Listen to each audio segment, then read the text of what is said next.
Hello and welcome to this week's YouTube vlog from Barton All Manor Services, and I hope we're all okay. Thanks for everyone that commented last week, as always. Was really surprised. It's the most views we've ever had from a vlog in the space of a weekend, so to speak. You know, it's quite a few views on that.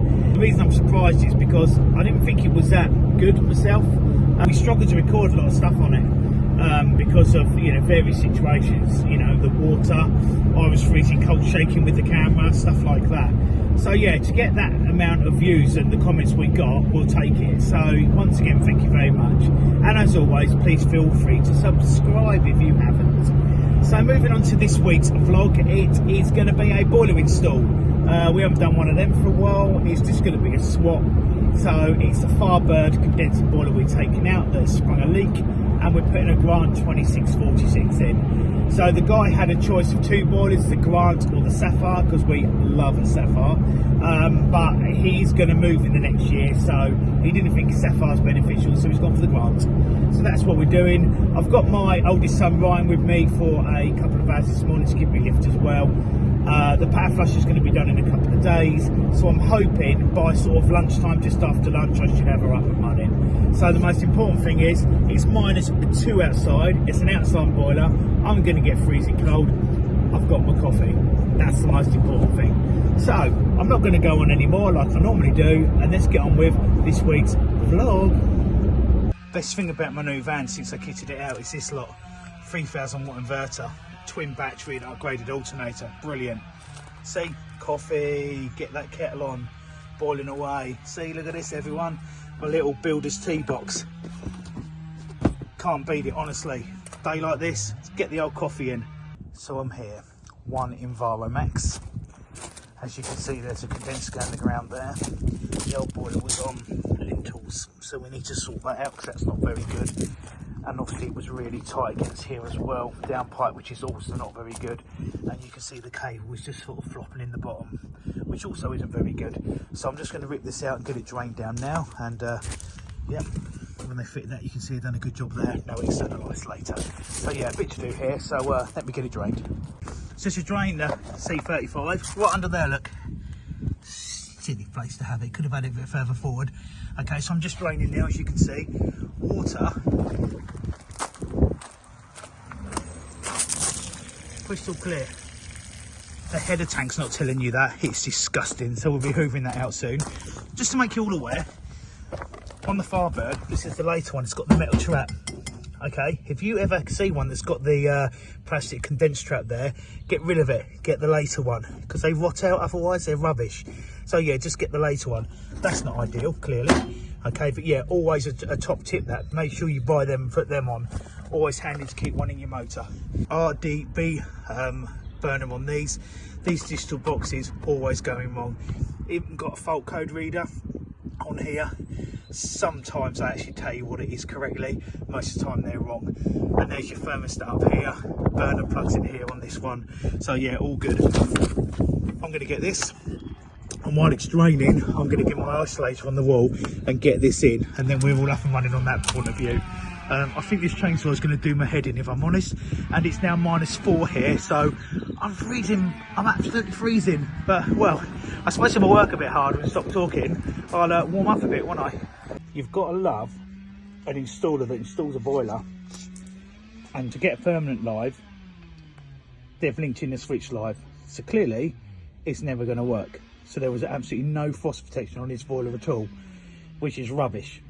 Okay, it's not what you do, so we're going to have to find a permanent live from somewhere.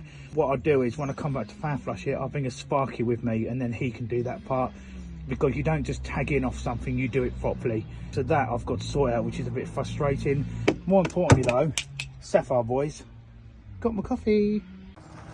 Here comes Mr. Butler in his lovely van that he's only had since the weekend. He only had a small one before, but obviously he's got the bigger one now. Yep, he's doing pretty well. He's got the slab, which is good. So from me, the boiler is all disconnected.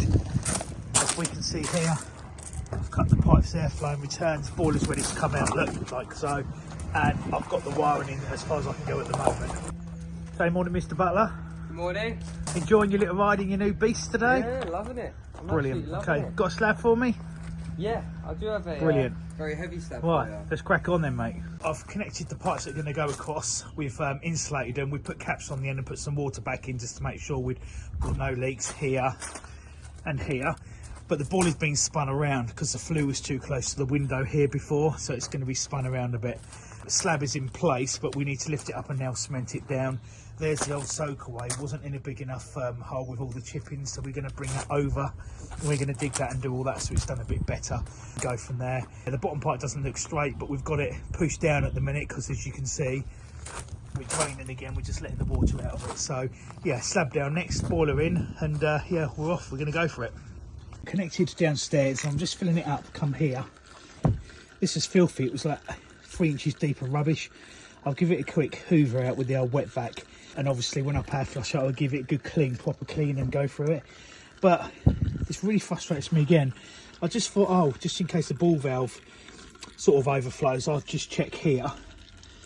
And as you can see there, if I can do it, there's the inlet I found buried. There you go, the overflow pipe. It doesn't even reach. Someone's obviously put loads of insulation in here, look, and they've just smashed it. So yeah, when you're doing installs and you're filling up again, it's just basics. Just check that the overflow pipe's there, because if I'd have left and there'd have been a problem, then they'd just blame me, even though at the end of the day, it wasn't me that actually done it. So I'm just going to repair this now with my old glue, a few bits of fittings, the pipe, and away we go. Okay, so we've moved on a bit. The condenser's now here, and we've put a pipe along, up, and nice and tight to there. So it's got to kick over and in. We wanted it to go further over, but there's something so hard there we can't get it in the ground. It's piped, as you can see, all fine. He specifically wanted a mag clean in here, so it's got a magna clean all the way through and down there. Obviously I've still got to insulate the pipes yet. I've still got to wire it. I've still got the all line to do there. It's all going alright. Got another coffee, that's even better. Got the terminal guard on as well. So yeah, I'm happy. It's full of water as well now, so that's really good and no leaks. So yeah, so far so good. So when you downgrade these, as you can see, it's quite a big jump on here. It goes from 41.0 up to 46 or down to 26, which is what I'm doing. So I'm dropping it down to a 0.75 nozzle. However, on the low NOx burner, you can't just stick a nozzle in and then away it goes. The first thing you have to do is drop this out here and put an additional, in that packet, look, air adjuster inside. It just allows it to reduce the airflow inside here that goes through here. Otherwise you'll never set it up, it'll just be too weak all the time. The other thing as well is you have to set your flame ring distance there. So if we look here, there's a key, and you refer to the manual to see where the key goes, and it goes in the top like so, and the bit at the bottom have to touch the disc. So currently it's set at 16, so if I spin that round and put that there, that's 16, it just touches. If we refer to the manual, we're 2646 at 26 kilowatts. We go along 7.5 nozzle, reduce the pump pressure, and then you get to here, it's 15. So we have to set it at 15. All right, so I'm going to set all that up now, and then I'm going to put the nozzle in, put the air adjuster plate inside, and yeah, it should set up, and then we're down to 26 kilowatts, which is exactly what I want. So I've just had a bit of a rethink, because people probably ask where you adjust the nozzle assembly. It's here at the back. You can see there, increase it, decrease it. Increasing it brings the nozzle back. Decreasing it pushes the nozzle towards you, okay? And that's how it is. So I've now adjusted that and put the 15 into the end there, and now the disc. Going back to the disc in here, we'll refer back to the manual, 2646, 26 kilowatt, disc B. Doesn't mean it's disc A, B, C, D and E. It means that this disc has got A, B, C, D rubbishly stamped on there. So it's B. So you get B and you line it up there, do it up, less air. That's how it works. So I'm just going to bang it back together, readjust the pump pressure, and fire her up and get the house hot for the customer, because it's -4 out here at the minute, so it's blinking freezing. Okay, so we're 8 bar, we're 26 kilowatts, and she's running. She sounds a lot quieter as well, so I love it. Just out of interest to people, I don't know if you use them or not, but it comes with this air intake, big hole here. You can have this one, goes on there, okay? I don't know if you guys use it, but I don't. I tell you the reason I don't use it is because I put them on, and then the customer a few weeks later goes, I can hear a whistling noise, and it whistles. doesn't always whistle. You can stop it from whistling if you adjust the air adjustment here to stop the whistle, but then your CO2's out. So I've tried them so many times. I find sort of like on the smaller output ones, yeah, not too bad, but the slightly bigger ones I get a problem. And this is on 26 kilowatts now, so yes, it might be okay, but I'm not going to use it because it's fine like that anyway. So yeah, I just want to give you the heads up. If you ever fit one and then a customer's moaning that the boiler's whistling, that is the reason why, because of this little punk here. So there we go. So I'm going to warm her up now and let's see what our figures are, shall we? So she's been going about half hour now. So just to reiterate what I've done, I've downgraded this to 26 kilowatts. As you can see now, we're 12.2, 12.3. We're nothing about 12.5. It's been running about half an hour. Good flow temperatures. Yeah, really, really happy with that. Okay, brilliant. So that is this one done. Apart from the paperwork, good old commissioning now. All the CD10s, 11s, T133s, but yeah, we all have to do paperwork, don't we? So yeah, that is this one done. Just got to button it up, do a bit of balancing in the system, be back to do the old power flush in a couple of days. Jobs are good. I'm just in the commissioning process now.